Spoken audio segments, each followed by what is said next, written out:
26 जनवरी 1992 से पहले श्रीनगर के लाल चौक पर तिरंगा फहराने की हिम्मत कोई नहीं जुटा पाता था। घाटी में तिरंगा झंडा बहुत तलाशने पर भी लोगों के पास नहीं मिलता था। लाल चौक के बाजार में 15 अगस्त के दिन भी तिरंगा फहराना मुश्किल था। नरेंद्र मोदी ने इन हालात को बदलने का संकल्प लिया। उन्होंने पूरे कश्मीर में घर घर तिरंगा फहराने की कसम खाई। 5 अगस्त 2019 को नरेंद्र मोदी ने एक नया इतिहास रच दिया।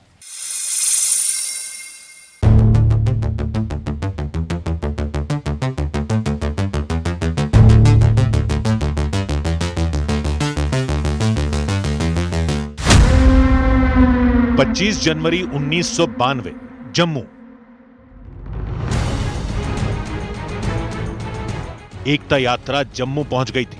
पार्टी के तमाम बड़े नेताओं सहित देश भर से लाखों कार्यकर्ता जुट गए थे। श्रीनगर के ऐतिहासिक लाल चौक तक ये सभी लोग जाने को उतावले थे, मगर एक अनहोनी हो गई।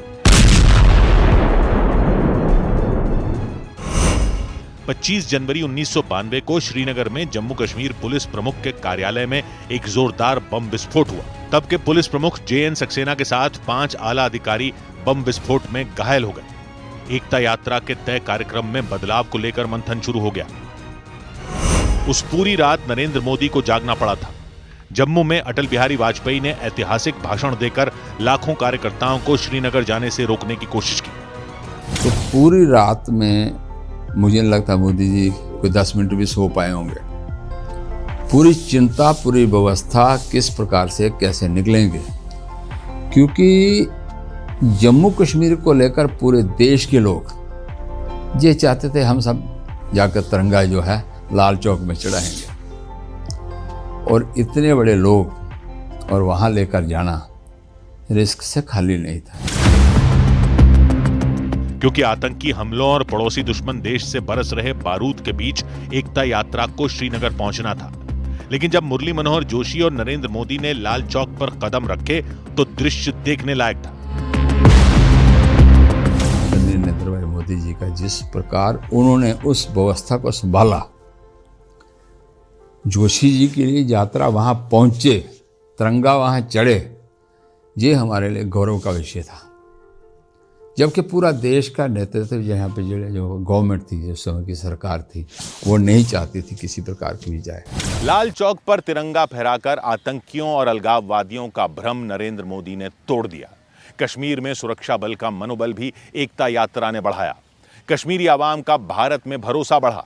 आतंकवाद को शह देने वाले पाकिस्तान का पर्दाफाश हुआ। कश्मीर भारत का मुकुट है, ये मैसेज देने में नरेंद्र मोदी कामयाब रहे। लेकिन उनका मिशन कश्मीर अभी पूरा नहीं हुआ था। एकता यात्रा के समापन से पहले नरेंद्र मोदी आतंकियों और उनके सरपरस्तों को सख्त संदेश देना चाहते थे।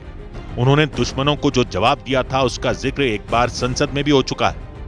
श्रीनगर के लाल चौक में तिरंगा फहराया, उसके बाद मैंने मीडिया के लोग पूछने लगे। मैंने कहा था कि आमतौर पर तो 15 अगस्त और 26 जनवरी को जब भारत का तिरंगा लहराता है तो भारत के आयुध, भारत के बारूद सलामी देते हैं, आवाज करके देते हैं। मैंने कहा आज जब मैं लाल चौक के अंदर तिरंगा फहराऊं, दुश्मन देश का बारूद भी सलामी कर रहा है। नरेंद्र मोदी जिस दिन प्रधानमंत्री बने उसी दिन से उन्होंने कश्मीर समस्या को जड़ से मिटाने का मिशन शुरू कर दिया था। 5 अगस्त 2019 को मोदी सरकार ने कश्मीर की नई आजादी का ऐलान भी कर दिया, जिसके बाद कश्मीर के घर घर तिरंगा फहराने लगा। जम्मू कश्मीर के बारामूला के हैदरबाग में 108 फीट ऊंचा राष्ट्रीय ध्वज स्थापित किया गया। उत्तर कश्मीर के कुपवाड़ा रीजन के लंगेट पार्क और LOC के पास कमान चौकी पर 108 फीट ऊंचा तिरंगा शान से लहराया। नरेंद्र मोदी सरकार ने जब आजादी का अमृत महोत्सव मनाया तो जम्मू कश्मीर के कई खूंखार आतंकियों के घर पर तिरंगा फहराया गया। डोडा में लश्कर कमांडर हारून उर्फ खुबैब के घर पर उसके पिता ने राष्ट्रीय ध्वज फहराकर गर्व से भारत में आस्था जताई। कश्मीर घाटी में घर घर लहराता तिरंगा एक मायने में डॉक्टर श्यामा प्रसाद मुखर्जी को नरेंद्र मोदी की श्रद्धांजलि है, जिन्होंने एक देश एक विधान एक निशान का नारा दिया था, जिन्होंने कश्मीर से 370 को हटाने के लिए आंदोलन शुरू किया था।